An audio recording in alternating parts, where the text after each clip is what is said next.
Os doy la bienvenida a este cuarto musicado, que así llamamos a estos diálogos, que son coloquios, en torno al programa que vamos a escuchar después. Hoy vamos a hablar de música instrumental, hablaremos también de música vocal del siglo XVIII, y ese es el concierto que vamos a escuchar después. En el coloquio me acompaña la profesora Begoña Lodo, que es nuestra catedrática, nuestra de la Universidad Autónoma, catedrática de música. Es también académica de la Academia de Bellas Artes de San Fernando y tiene el distinguido cargo de censora, que es, al fin y al cabo, quien hace que se observen las normas y el procedimiento. De modo que, bueno, gracias a ella hemos intentado empezar a 5 y procuraremos terminar a las 7. Y también Manuel Hernández, a quien también agradezco su presencia, que es además el solista de violonchelo, el concierto que vamos a escuchar hoy. De modo que también, bienvenido Manuel, y muy agradecido. Bueno, antes que nada, creo que conviene, lo digo porque lo último que va a venir el concierto tiene que ver con esto. Entonces, conviene saber que este es un concierto que tradicionalmente la Facultad de Derecho de la Universidad Autónoma y la Fundación Cultura de Paz dedican a la memoria del profesor Francisco Tomás y Valiente, que fue asesinado en su despacho de la Universidad Autónoma, donde era catedrático de Historia del Derecho. Y desde que ocurrió aquello, la Universidad, la Facultad de Derecho, conmemora su memoria en este concierto de paz, que lo llamamos así, y así lo hemos planteado. Bueno, lo primero que me gustaría comentar es el repertorio que vamos a escuchar. Es un repertorio un tanto peculiar. Si habéis tenido ocasión de ver las notas al programa, habréis visto que es muy variado. Normalmente los conciertos que se suelen programar no son así. De modo que tenemos diferentes solistas de instrumento como Manuel, Marta, que tocará el concierto de fagot y que luego subirá por aquí. Tenemos números a solo, a dúo, a trío, de voz, con cantantes, y luego habrá números con orquesta. De modo que esos serán sinfonías. De modo que hemos querido recordar cómo sería un concierto, cómo hubiera sido un concierto en torno a 1787, que es cuando empezaron, cuando tenemos ya bien documentados los conciertos públicos en Madrid. Los conciertos serían así, y fueron así durante mucho tiempo, en el siglo XIX, incluso en el siglo XX todavía eran así. Las cosas después han cambiado, y bueno, pues hoy día esto es una rareza, o si queréis algo extravagante, porque normalmente esto no se programa, y luego además es un poco complicado hacer un concierto de este. O sea, no es solo contratar una orquesta, sino que hay que buscar solistas beneméritos, cantantes y poner todo. De modo que vamos a empezar por ahí. Si no te importa, profesora, la podría iniciar como quiere el tono del coloquio. ¿Por qué puede ser esto? Porque pues desde que tenemos memoria de una generación de antes, los conciertos ya no se hacen así. En un momento dado las cosas han cambiado y este tipo de programas ya no se han hecho. Bueno, en primer lugar me alegra muchísimo ver esta sala. ¿Se me oye bien? Sí. Gracias. Me alegra muchísimo ver esta sala así y me alegra y agradezco que se me haya hecho esta invitación y más un concierto tan interesante como este y sobre todo un concierto que le rinde homenaje y recuerda a Tomás y Valiente, que aparte del hecho, bueno, pues trágico que vivimos en aquel momento, y digo vivimos porque yo estaba en la universidad, en mi despacho, no deja de ser un gran humanista. Tomás y Valiente tiene una obra importantísima de pensamiento sobre el siglo XVIII, con lo cual este concierto encaja maravillosamente en lo que era, digamos, su propia vida y su experiencia intelectual, más allá de que fuera profesor de Derecho en nuestra universidad. Bien, ¿por qué se podía hacer un concierto de estas características así? Bueno, desde la ortodoxia, si nosotros lo mirásemos, nos parecería esto la rareza de la rareza, una especie de collage de pequeños trocitos que se van colocando ahí, ¿no? En la medida en la que al final no vamos a escuchar un concierto para fagot completo, sino que vamos a escuchar un movimiento, nos va a pasar lo mismo en el caso del violonchelo, y nosotros cuando vamos a un concierto estamos acostumbrados a que se programe el concierto completo, no un movimiento del concierto. Desde la perspectiva de hoy en día esto nos puede parecer no solo una rareza, sino casi hasta una equivocación, por decirlo de alguna manera. Pero lo que era el concepto de la época, esto era bastante frecuente, porque no existía esa sensación de que las obras tenían una unidad desde principio hasta final que obligaba a que se tocasen completas, sino que en realidad existía esa idea de vamos a escuchar música de aquellos números que más nos han gustado dentro de todo aquello que se ha hecho. Eso hacía, por ejemplo, cuando lleguemos al aspecto de la tonadilla, que algunos números de las tonadillas, especialmente las seguidillas, que eran de gran, digamos, gusto por parte del público, se vendiesen inclusive las letras, lo que se llamaban las volanderas por la calle, para que la gente pudiera cantar la melodía que había escuchado en el teatro y que recordaba, tuviera la letra para poderla tocar. Eso evidentemente hay un momento que se va a romper, que va a ser ya en el siglo XIX con la muerte de Beethoven. Beethoven, que fallecerá en el año 1827, a cuyo entierro se calcula que debieron de asistir de la época unas 17.000 personas, imagínense ustedes eso, trasládenlo, se creó una necesidad colectiva de seguir escuchando la música de Beethoven. Y ese es el momento en el que se empiezan a programar, digámoslo así, obras completas y se empieza a recuperar, digamos, esa sensación de escuchar una música del pasado, pero una música del pasado de una forma completa.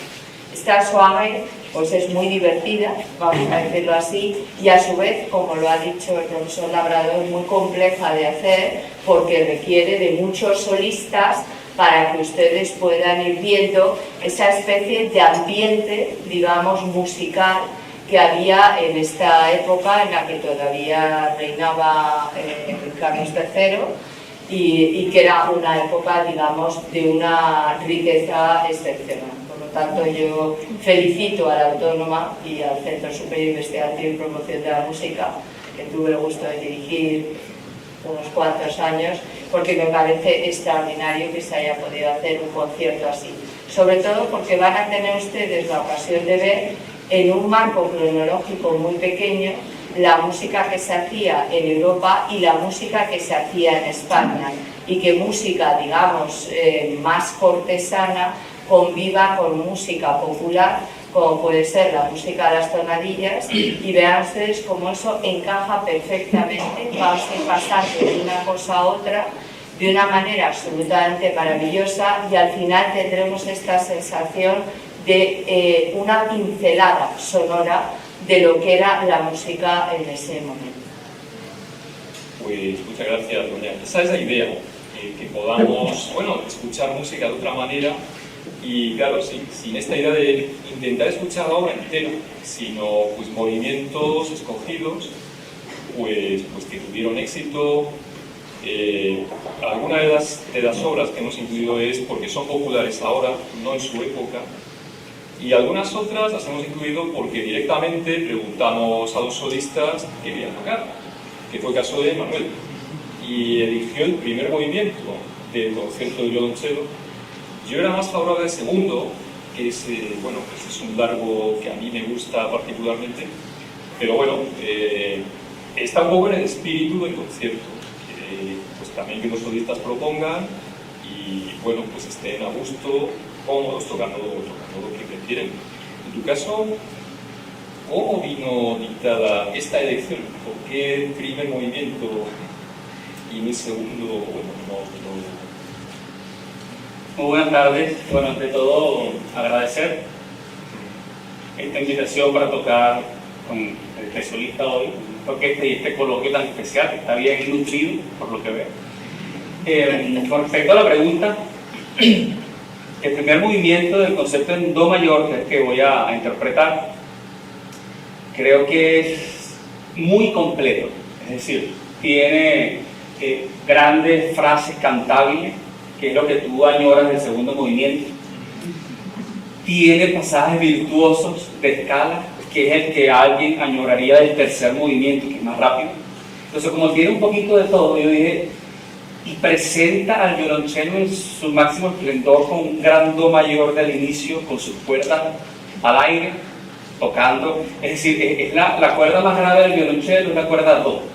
Luego viene la sol, se tocan las dos al aire, luego un acorde de sexta, y está el cello en su plenitud. Es decir, es muy chelístico, para decirlo de alguna manera, y creo que tiene un poco de todo, que se desarrolla en el segundo movimiento y en el tercero con otro afecto, pero creo que si había que tocar uno, yo creo que el más completo a nivel de riquezas y de diversos afectos es el primer movimiento.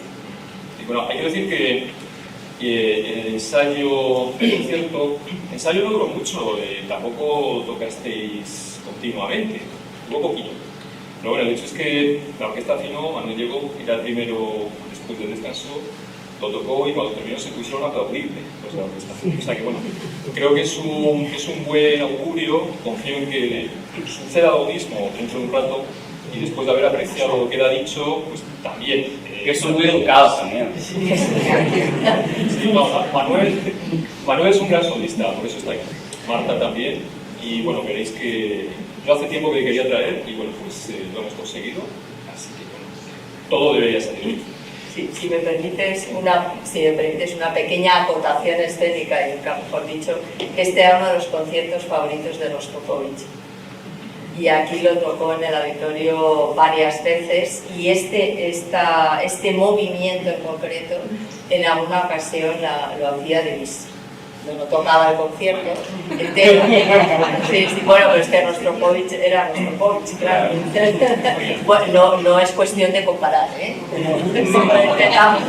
Como una información. Mi correo electrónico de la juventud, confieso que mi correo electrónico, mi dirección es Rostropovich 007, porque está la gente 007, entonces, y todavía Lo conservo. claro, así que fan número 1. Bueno, hay que decir que una de las sinfonías que vamos a escuchar tiene el subtítulo de Tempora Mutanti, bueno, que es de Joseph Haydn. Y lo que viene a decir es que el tiempo pasa y nosotros, bueno, cambiamos. De modo que Rostropovich, pues ahí queda, es un referente, pero bueno, quién sabe si dentro de unos años el referente eres tú. Y te encuentras con alguien que tiene un correo que dice Hernández 007. Ya debe estar ocupado. Bueno, hay otra cuestión interesante que queríamos plantear, que bueno, se habla un poco más de esto en las notas al programa, y es el establecimiento de una institución que hoy día pues damos por supuesta, nos parece algo muy normal, que es el concierto público. El concierto público, por ejemplo, hoy. Esto es algo que hace 300 años o más no existía. Durante el siglo XVIII, más bien la segunda mitad del siglo XVIII, empieza a existir el concierto público como institución. Y en Madrid hay indicios, hay ya un reglamento en 1765 con Carlos III, pero bueno, los primeros que tenemos documentados son ya a partir de 1787. Que es, bueno, el motivo de haber elegido el programa que tenemos hoy es que es un programa que se pudo haber escuchado en 1787. O sea que no hay obras posteriores, son de ese año o de un poquito antes, o hay alguna pues que era de antes pero que era de repertorio y que bueno, pues nos consta, por ejemplo, la tonadilla de Luis que se siguió haciendo. Y la verdad es que el concierto público supuso un cambio muy importante en la historia de la música, en el tipo de música que se hacía. Empezó a existir un público, claro, y eso tuvo consecuencias importantes. ¿Nos podrías ampliar un poco más esto, querida profesora? Bueno, vamos a ver, hay dos momentos clave, realmente hay dos momentos clave que significan un proceso, si me lo permite, casi como una revolución, dicho con precaución con la palabra en su significado. Uno va a ser la aparición de la ópera. La ópera habitualmente cuando aparece, ¿no? La primera ópera que tenemos así importante es de 1607, el Orfeo Monteverdi. El año pasado la pudimos escuchar en el Teatro Real, una versión magnífica. Eso se hacía en los ámbitos, digamos, esencialmente de la nobleza, de la alta nobleza, y en los ámbitos de la monarquía o cortesanos, porque evidentemente imagínense ustedes hacer una ópera en el salón de su casa. Claro, el salón de la casa de un rey era más grande que esto, ¿no? Pero claro, había que tener una orquesta, unos solistas, una decoración, un atrecho, en fin, aquello tenía unos costes económicos impensables. Además, una vez que el rey había oído la ópera una vez, pues como mucho la oía dos, pero no estaba todo el santo día oyéndola, con lo cual la ópera se estrenaba y esa se acabó, ¿no? En el año 1637 se abre el primer teatro público de ópera en Venecia, y eso es el principio de la democratización de la música. Uno podía ir a escuchar una ópera, algo que antes era imposible porque había que pertenecer a ese núcleo tan restringido. Uno podía ir a escuchar una ópera, evidentemente comprando el ticket, el billete, como han hecho ustedes hoy en día. El billete podía ser caro, pero la oportunidad de entrar en ese mundo mágico que es la ópera era excepcional. Eso va a pasar tiempo después con el concierto. El concierto seguía siendo un ámbito de desarrollo muy cerrado, muy todavía cortesano, muy de casa nobiliaria, muy ambiente aristocrático, es decir, había que tener de alguna forma la capacidad de poder tener una pequeña orquesta, una orquesta de cámara, para poder desarrollar esto en tu casa. Ese salto del ámbito doméstico, digamos, de esta clase elevada y culta, evidentemente, al ámbito, digamos, de un teatro público que permitiese acceder a través de la compra de un billete, de un ticket, es realmente un salto absolutamente cualitativo que no se había dado a lo largo de todo el siglo XVIII hasta llegar a este momento. Y no deja de ser curioso que se dé en un momento cuando tenemos un rey tan importantísimo como fue Carlos III a todos los efectos, pero un rey que realmente no era especialmente apasionado de la música, más bien no lo era nada. Un rey además que enviuda muy pronto y que tiene una vida, digamos, bastante monacal, con unas aficiones muy limitadas en las que la música no entraba. Pero sin embargo sí tuvo la agudeza y la capacidad de apoyar el desarrollo de muchos aspectos de los que se produjeron en música. Entonces un concierto de estas características fue una ventana abierta, se pasó de un teatro declamado y de unas zarzuelas históricas que se representaban y de música vocal, de la que luego hablaremos, a poder escuchar solamente o escuchar música instrumental junto con un repertorio de música vocal. Fíjense ustedes y piensen que esto que está aquí es en realidad lo que luego hemos hecho todos. Nosotros nos comprábamos antiguamente un CD y dentro del CD, que tenía 12 tracks, nosotros teníamos nuestros tracks favoritos, que eran los que escuchábamos una y otra vez. Cuando hoy en día hacemos una playlist, ¿no? Nosotros en la playlist metemos aquello que para nosotros tiene un significado, lo que podríamos llamar nuestra cajita reservada de recuerdos y de músicas especiales que vamos a escuchar en el coche o que vamos a escuchar en nuestra casa.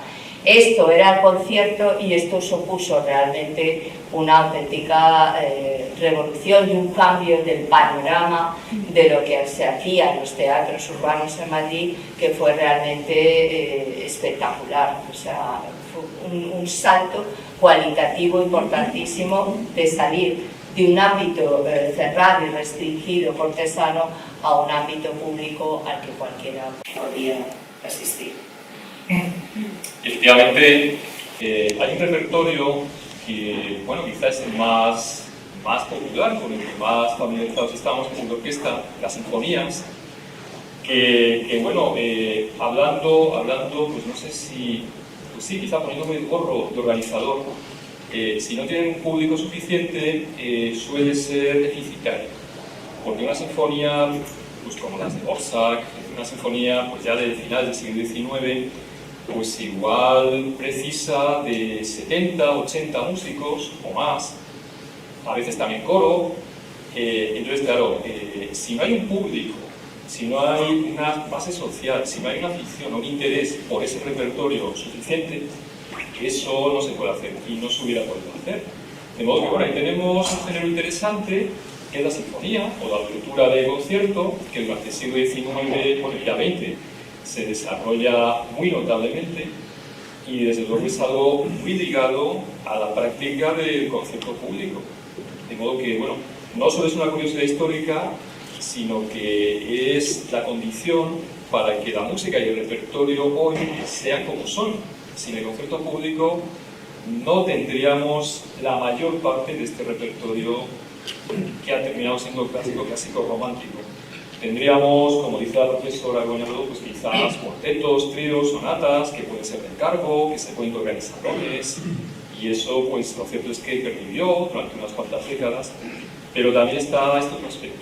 De modo que, bueno, es una de estas instituciones que quizá no reconocemos o no apreciamos, que nos parece que es muy normal, pero bueno, pues hace unos pocos siglos resistía y como todo empezó en un momento dado. Muy bien, hay otro aspecto, probablemente surgirán ideas, dudas, comentarios. Al final, como solemos hacer, dejaremos un tiempo para que podáis preguntar a Manuel o a la profesora Goñado cualquier curiosidad que os vaya surgiendo. Pero la verdad es que en este concierto hay más cuestiones que es interesante que tengamos en cuenta, quizá para apreciarlo más, que en el fondo es de lo que se trata, que son los instrumentos. Los instrumentos que vamos a ver son los de la orquesta. No sé si estamos familiarizados todos con lo que es una orquesta, pero bueno, básicamente una orquesta es una agrupación de instrumentos de cuerda. Y sobre eso se añaden instrumentos de viento, o a veces no, y entonces tenemos una orquesta de cuerda. Entonces la orquesta de cuerda, como cuarteto, pues veréis en el escenario que tiene violines. Hay dos grupos de violines. En este concierto tenemos 4 violines primeros, a continuación, un poquito más hacia el centro, otros 4 violines segundos. En el centro estarán las 2 violas, que es un instrumento como el violín, un poquito mayor, y a la derecha tenemos 2 violonchelos, que es el concierto, bueno, ese instrumento que luego tocará Manuel, que viene a ser como un violín, son las mismas proporciones, pero bueno, es tan grande que hay que tocarlo sentado. Y detrás hay un contrabajo. Bueno, esto lo encontramos en todas las orquestas, en mayor o menor número. Si la orquesta es sinfónica, pues no hay 4 primeros y 4 segundos, pues igual hay 10 o 14, pero bueno, esta es la idea. Después, en este caso, tenemos 2 oboes y tenemos 2 trompas, que son, bueno, pues unas trompas peculiares. Ya hablaremos de eso si hay ocasión. Y después Marta tocará el fagot, que tocará como solista. Bueno, en este caso, habrá también un clave que viene a ser como un piano antiguo, como el antecesor del piano. Si luego tenéis interés podemos hablar más de esto, pero bueno, a grandes rasgos viene a ser eso. Que estará en el centro, lo va a tocar el propio director, Marcos Magallanes. Y lo interesante aquí, lo que hemos procurado, es que los instrumentos sean también los de la época.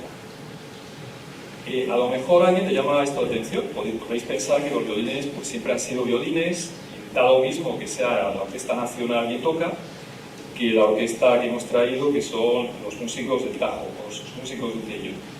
Pero realmente no es así, hay muchas agrupaciones de música histórica, de música del siglo XVIII, XVII, que tocan con instrumentos, con cuerdas, que son las propias de las piezas. Incluso con arcos, el arco, pues bueno, que es este artilugio que se pasa por encima de las cuerdas para que suene. Incluso con arcos que son históricos o recreación o reproducción. Sobre esto nos podrías explicar un poco, Manuel, estas diferencias y el sentido que tiene utilizar este tipo de instrumento. Bien, el tema de la música antigua realizada o llevada a cabo con instrumentos históricos es muy interesante y ya llevamos bastantes décadas con grandes estudiosos, primero de la reconstrucción basada inclusive en mucha iconografía de la época, cómo eran los instrumentos, muchos instrumentos que se rescataron, que no se sabía realmente cómo sonaban, se fueron, digamos, reconstruidos. Las cuerdas que se utilizaban son de tripa, o sea, de intestino, de oveja, de cordero, cada una da distinta sonoridad, pero obviamente artesanales, hechas, estiradas, les daban vueltas y vueltas y vueltas y la ponían más fina y los colgaban con un peso. Y bueno, eran unas cuerdas que quizá no sabemos, pero que se usaron muchísimos años, inclusive hasta principios del siglo XX. Es decir, en las cuerdas de metal como tal o de acero, al principio fueron como rechazadas un poco por los músicos, porque la diferencia entre una cuerda de acero, digamos, que no es la cuerda de acero de hoy, un poquito más acabada, con un sonido más redondo, más dulce, era, me imagino que un poco más áspero y muy brillante, era un choque con respecto a las cuerdas de tripa, que yo siempre digo que están vivas, son difíciles de tocar, pero cuando le agarras el cariño y la forma de tocarla, te da mucho, porque tiene un color muy, muy especial, muy cubierto, como muy dulce, pero también tiene la posibilidad de hacerle con el arco efectos para que suene más chispeante de una manera natural, es decir, con poco esfuerzo. Es decir, que se pueden hacer muchos contrastes con estas cuerdas. Lo único es que son muy sensibles a los cambios de temperatura, son muy sensibles, si le das muy fuerte se te puede bajar, o sea, no son tan estables como las cuerdas de metal de hoy en día que bueno, son una maravilla tecnológica. Yo toco también el violonchelo. Cuando tocamos violonchelo barroco, mucho tiempo decimos, yo toco violonchelo moderno.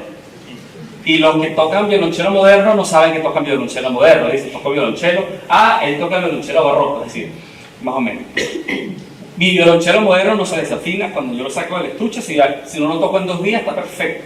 El violonchelo barroco, o llovió, o cómo está la humedad, vamos a ver, o lo toco un poquito y a los 10 minutos, Entonces tiene su detalle que hay que estar encima de él, pero creo que tiene recompensa. El tema de las cuerdas cambia totalmente la sonoridad.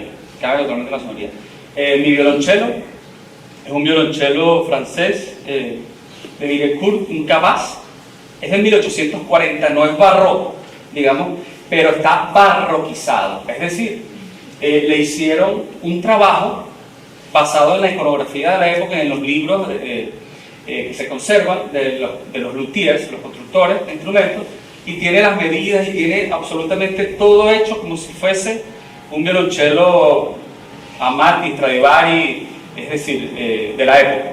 Si colocan Luigi Boccherini, que lo deben conocer, un gran violonchelista italiano que murió aquí en España y trabajó mucho aquí, un gran virtuoso del violonchelo, que por cierto, aparentemente después que Joseph Haydn conoció a Boccherini en Viena, se inspiró también para hacer este concierto de do mayor en violonchelo. Si colocan Luigi Boccherini, la primera imagen que les va a salir es un retrato anónimo, una pintura, que está en un museo en Australia, y pueden ver cómo era el violonchelo que tocaba Boccherini, con la tastiera, el batidor donde se colocan los dedos, más corto, no tenía ningún tipo de artilugio para subir y bajar las cuerdas manualmente, sino que era con las clavijas, no usaban pica, es decir, el apoyador en el suelo, sino que se abrazaba con las piernas con una técnica especial. Y bueno, cuando lo coloquen en YouTube, ese violonchelo, el color es idéntico al de mi cello. O mejor dicho, el mío es idéntico al del mío, más bueno. Sí, es muy parecido, de verdad. Pero no me pondré peluca hoy, así que... Sí, si me permites decir una cosa. Puede suceder que cuando escuchen ustedes este concierto vean que de repente paran los músicos al terminar una pieza y empiezan a afinar. Eso es simplemente porque, bueno, pues se les ha ido un poquito la afinación, no es que se les haya ido porque han tocado mal, sino que se les ha ido por el calor ambiental, por el volumen de personas que estamos, por un montón de razones que a veces los conciertos de música con instrumentos históricos pues tienen ese hándicap, vamos a decir así, de que en cierto modo el relato sonoro que tenemos se interrumpe porque hay que afinar hasta que ya se estabiliza y se vuelve a continuar, ¿no? A veces pasa varias veces y otras veces pues casi no pasa. Hoy vamos a cruzar dedos, claro que el cello es el de Boccherini, es igual que el de Boccherini. Bueno, realmente el de Boccherini es igual que el tuyo, pero él no lo llegó a saber, pues entonces vamos a cruzar dedos para que eso no se produzca, porque sí es verdad que interrumpe un poco sobre todo el estado emocional en que estamos. De repente empieza ahí y venga en las afinaciones, pero bueno, es un poco el hándicap que tienen los conciertos con instrumentos históricos, porque como muy bien dice Manuel, no es lo mismo las cuerdas de tripa que las cuerdas metálicas. Lo metálico pues ya sabemos lo que es y la tripa pues es algo vivo que puede tener estas oscilaciones y que hay que corregir. Bueno, hay que decir que Boccherini fue vecino de aquí de Madrid y aquí vivió las últimas décadas de su vida y aquí murió. Incluso participó en algún concierto público. Hay alguna obra que escribió en 1765 que estaba hecha para los conciertos que se hicieron en el teatro de los Caños del Verano. No se sabe qué conciertos eran esos, pero la obra existe, era vecino, y bueno, pues ahí tenéis una familiaridad geográfica también, Boccherini. Bueno, la continuidad sonora sí se pierde, desde luego, cuando se afina, porque claro, eso no es parte de las obras del concierto, es algo que hay que hacer porque si no, no va a sonar. Pero la continuidad histórica no, porque esto se haría así, esto pasaría. Esto no es un accidente del concierto de hoy, sino que sería algo normal. De modo que los instrumentos se irían descompensando pues por la temperatura, la humedad, la tensión, lo que fuera, y habría que estar afinando y habría que estar corrigiendo. Entonces, bueno, esta es otra cuestión interesante. La sonoridad de la orquesta de hoy, que es impresionante, a mí, bueno, me ha fascinado. No es la de la orquesta que solemos escuchar, porque la mayor parte de las orquestas que hacen repertorio pues, normalmente del siglo XIX, siglo XX, no suenan así. Normalmente son más músicos, pero es que los instrumentos no son esos, son instrumentos, el propio instrumento es distinto. Todavía existen instrumentos del siglo XVII, los Stradivarius, los Amati, pero son instrumentos muchas veces modificados, son instrumentos que se modernizaron. Y bueno, pues las cuerdas son de metal, los arcos son distintos, la sonoridad es otra. Bueno, veo que está por aquí Marta.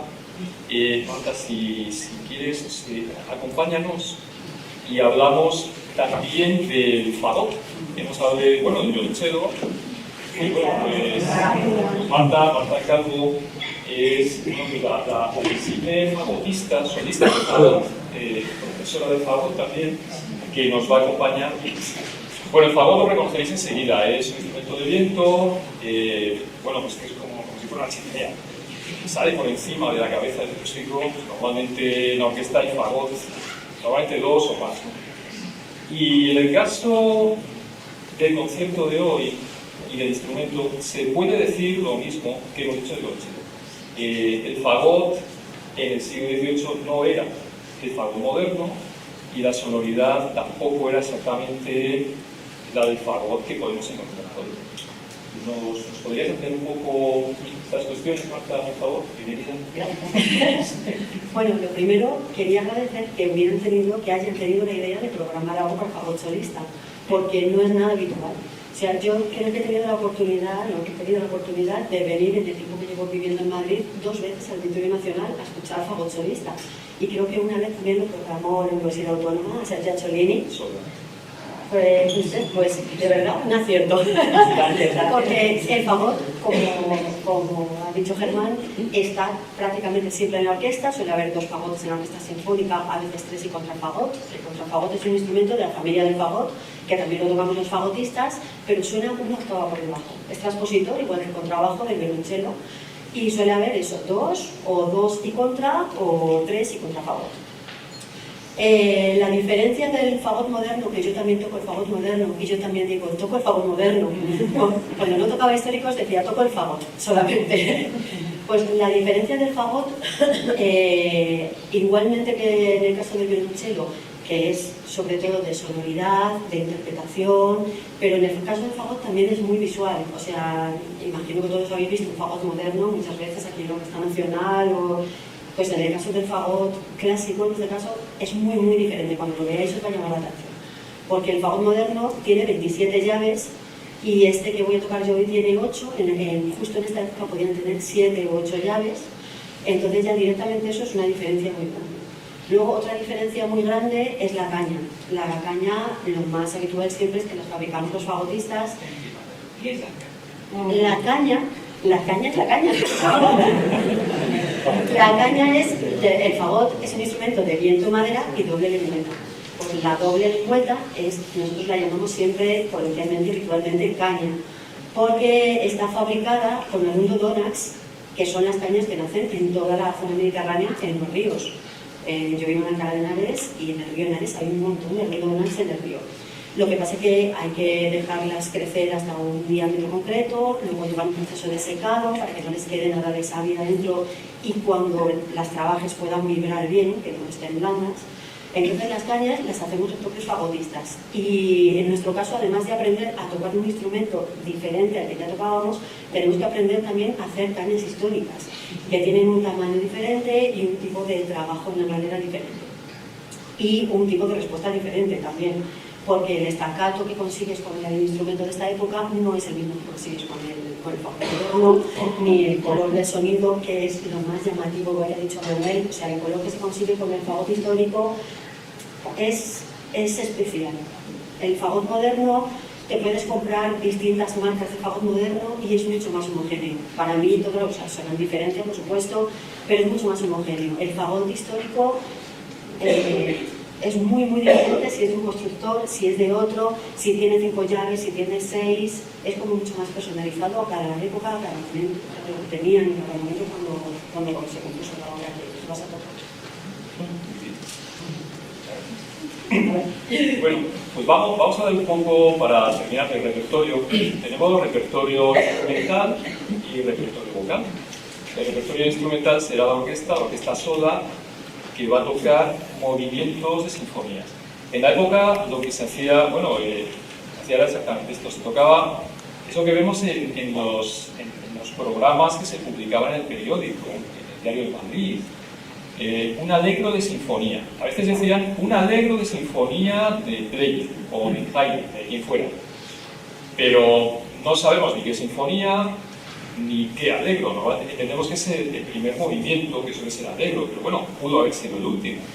De modo que, por una parte, el repertorio es ese, por otra parte hay conciertos. Pues 2 conciertos que vienen a ser pues, un diálogo entre la orquesta y un solista. Y después tenemos música vocal. Vamos a escuchar música vocal.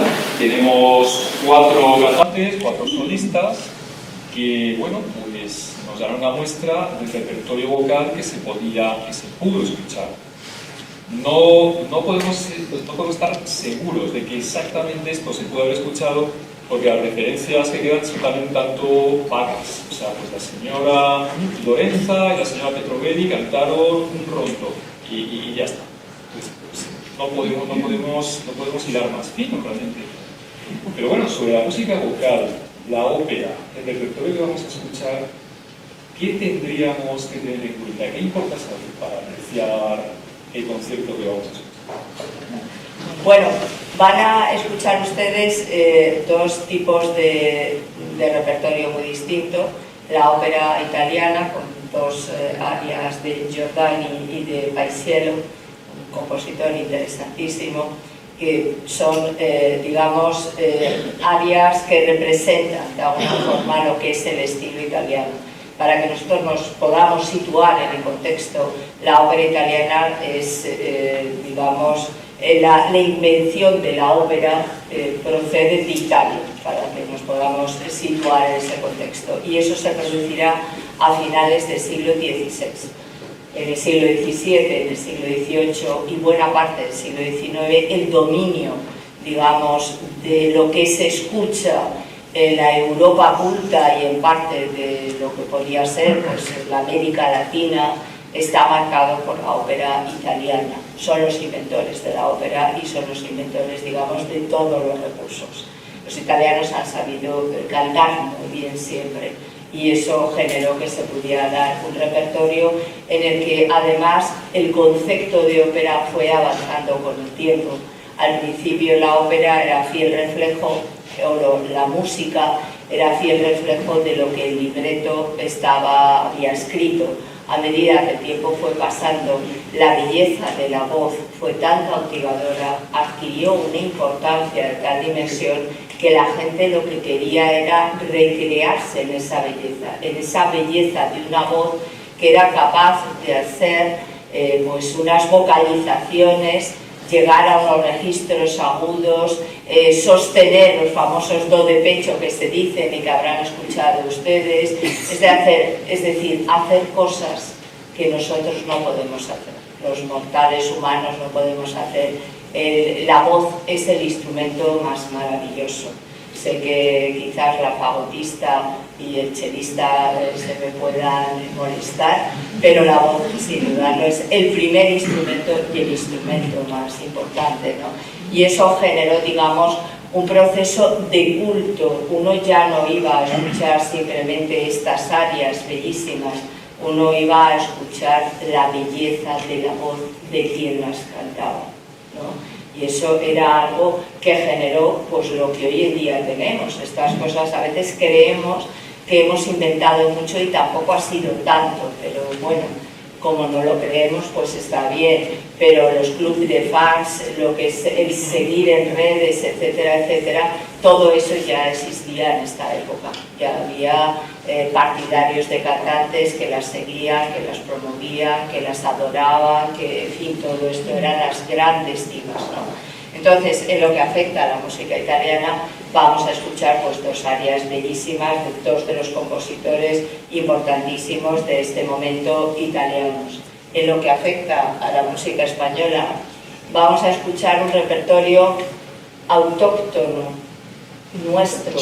¿Qué quiere decir autóctono? Que nosotros lo inventamos, fuimos los inventores de eso. Es un repertorio típico de la Comunidad de Madrid. Si nosotros pensamos qué folclore, qué música tiene la Comunidad de Madrid, bueno, pues aquello del chotis, ¿no? Que tampoco es nuestro, porque no lo es, nosotros no lo inventamos, lo utilizamos y está muy bien. Pues en fin, la jota no fue algo que inventáramos nosotros. Realmente, si lo pensamos con calma, Madrid, que era la capital del reino, pues curiosamente fue receptora de mucho folclore y de mucho, digamos, innovación cosmopolita que llegaba a Europa, pero no fue gran aportadora de nuevas cosas. Sin embargo, la tonadilla, que es esto que verán ustedes, la que tienen de Pablo del Moral y la de Luis Misón para cerrar, son dos joyas, además, estas dos tonadillas, y yo agradezco mucho que se hayan programado, ya diré por qué. Pero bueno, ese es un género típico de la Comunidad de Madrid y típicamente español, que tiene un periodo de vida relativamente corto. Empieza durante el reinado de Fernando VI, se prolonga con Carlos III, que es lo que vamos a oír, con Carlos IV y ya con Fernando VII, en torno a los años 1814-1820 desaparece por completo. La tonadilla es un género espontáneo, libre, rico, fuera, digamos, de toda norma, que se convirtió realmente en una especie de noticiero. La trama de lo que se contaba eran aquellas noticias más importantes que pasaban por el reino. Todo aquello que sucedía, que tenía una relevancia, pues empieza con la lotería, pues entonces la tonadilla lo contaba. Pues cambiamos de reales y ducados a pesetas, pues la tonadilla lo contaba. Pues que ha llegado un elefante. El elefante, la primera vez que llegó a España y a Madrid, pues fue todo un acontecimiento porque no se había visto nunca ese animal.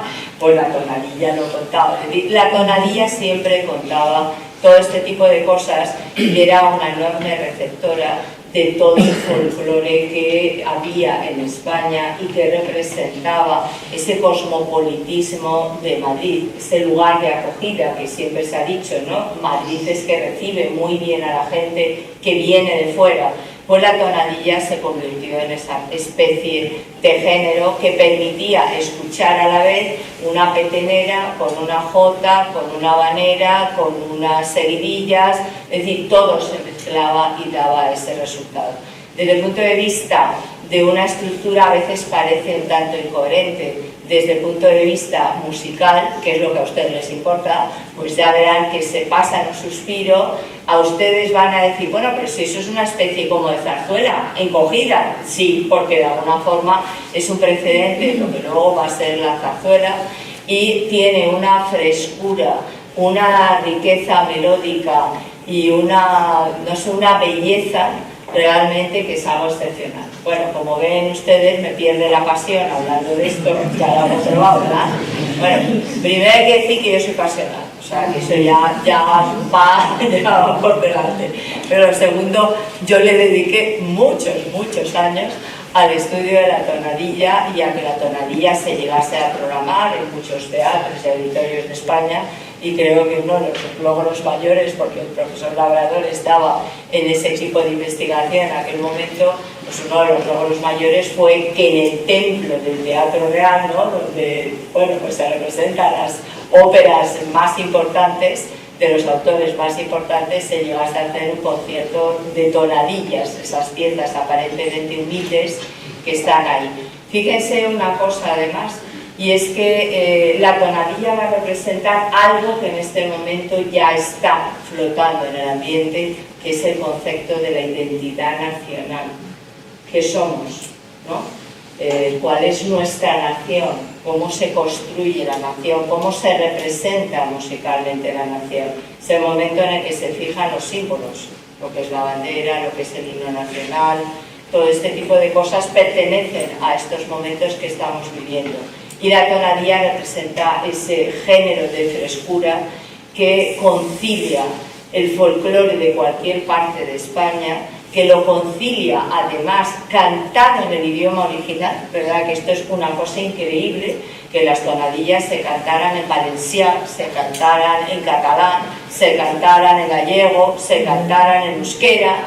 Evidentemente hicimos un estudio porque, bueno, pues nosotros de Valencia y de otras cosas no sabíamos en profundidad. En realidad no era verdad que estaban cantando en el valenciano del siglo XVIII. El que escribía el texto pues lo hacía por aproximación, lo que hoy decimos el Spanglish, ¿no? Esa especie de inglés de andar por casa, pues era lo que sucedía en ese momento. Pero esa riqueza de lo que era el país, esa riqueza de lo que era Madrid como lugar de llegada, que acogía a todo el mundo y que lo acogía con su propia música y lo introducía en este género en el que todo el mundo se podía ver representado, fue una época en ese sentido realmente mágica. Y la música, ya lo verán, es buenísima.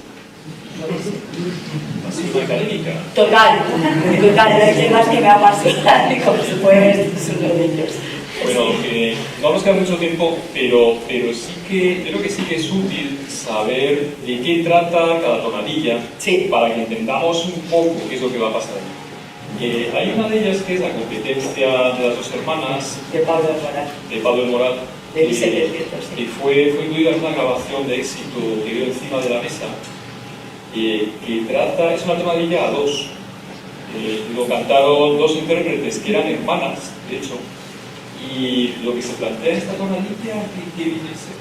Pues es la competencia, realmente las dos hermanas van a competir entre sí para ver quién canta mejor. Como ven ustedes, el tema es trascendental. Y es maravilloso.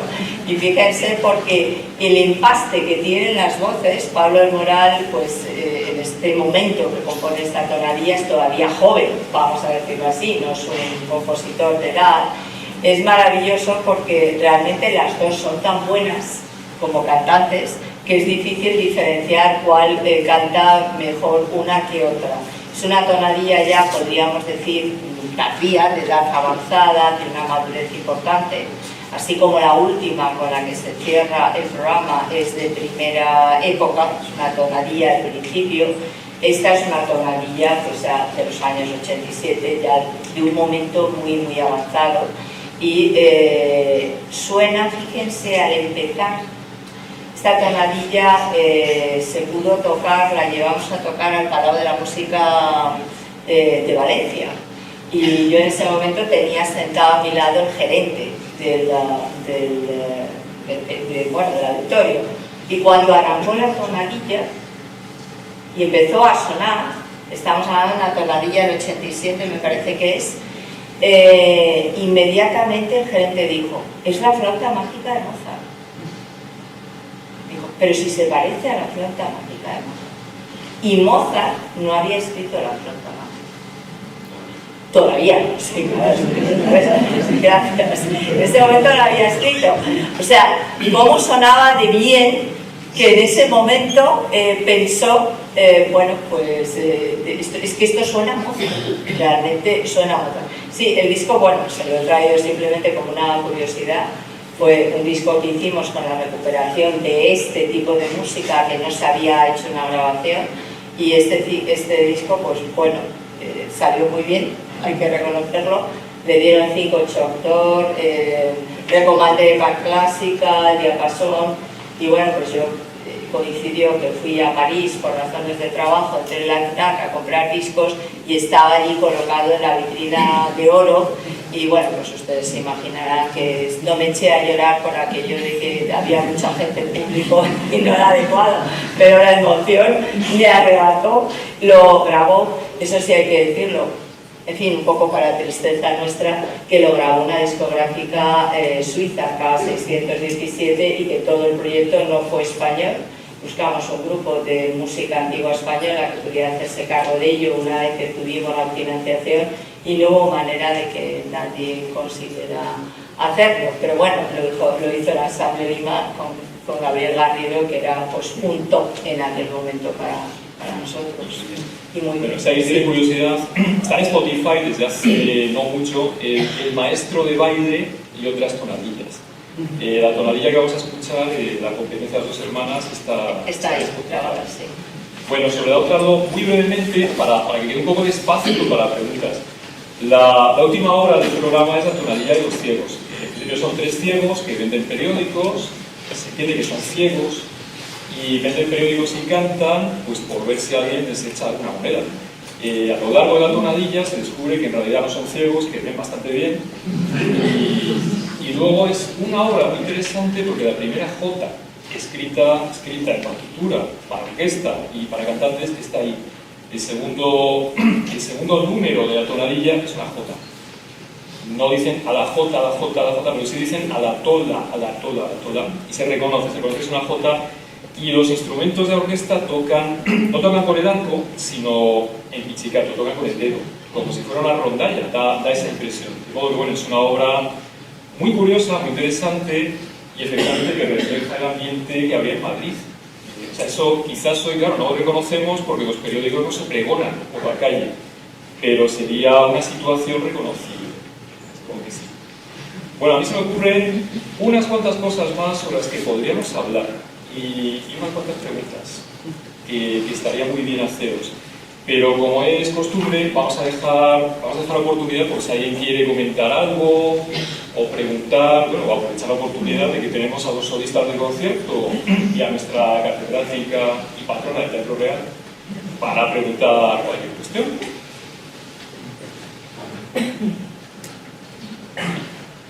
¿Sí? Yo le querría preguntar a Manuel porque no me ha quedado muy claro si el cello tuyo, el de Boccherini, es de 1842 o reproducción de uno de 1842. Es de 1840 aproximadamente, pero está parroquizado, es decir, está más antiquizado todavía con el trabajo que se le hizo. Porque ya en esa época, en 1840, ya empezaban a experimentar un poco, es decir, el cello, así haya sido construido con las medidas originales, ya cuando se utilizaban en 1900, 1950, ya buscaban alargar el casco y colocarle los accesorios modernos, digamos. Pero lo tomaron y lo volvieron a hacer, digamos, los accesorios, pero la madera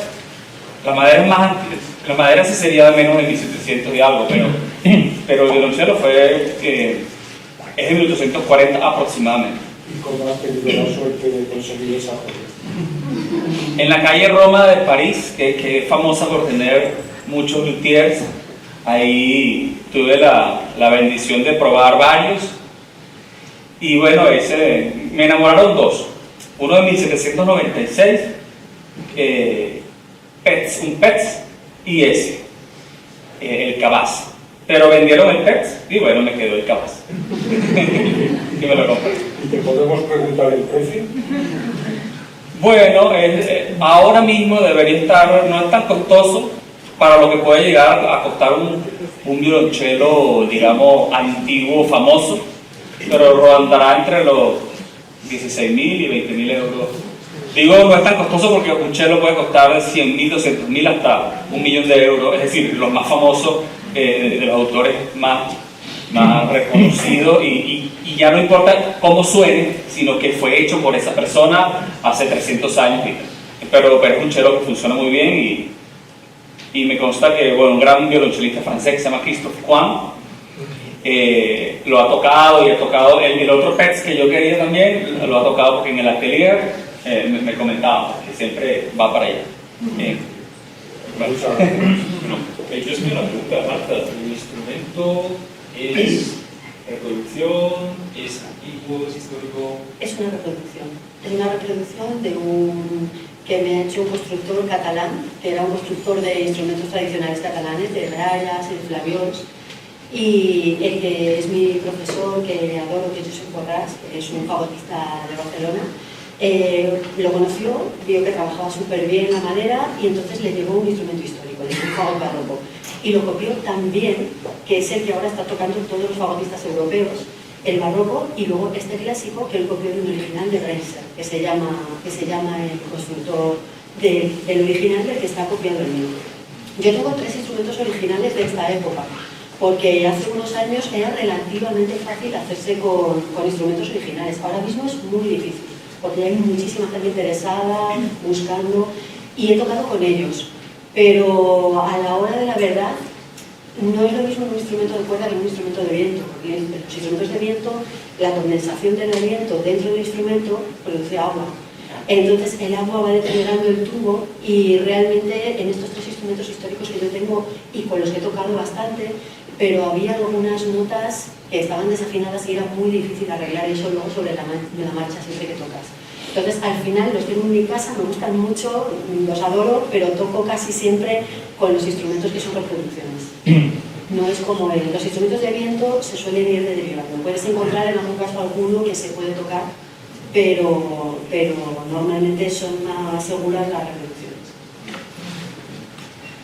Pues casi vamos a cerrar. Perdón, ¿qué madera suele ser el tubo del fagot? Pues este que yo tengo y todos los que se hacían en Europa son de arce, pero en España también se fabricaron, y, o sea, de arce, de hecho este que yo tengo es de arce de los Pirineos, pero en España se fabricaron sobre todo bajones, que es el fagot prebarroco, y se fabricaban de maderas de aquí, de cerezo, de peral, de ciruelo, y la fenomenal. Vamos a tener que dejarlo aquí porque son ya las 7:03 y bueno, pues así subimos con calma, podemos ver las notas al programa. Bueno, hay que darles tiempo a ellos que ir al camerino, prepararse y muchas gracias.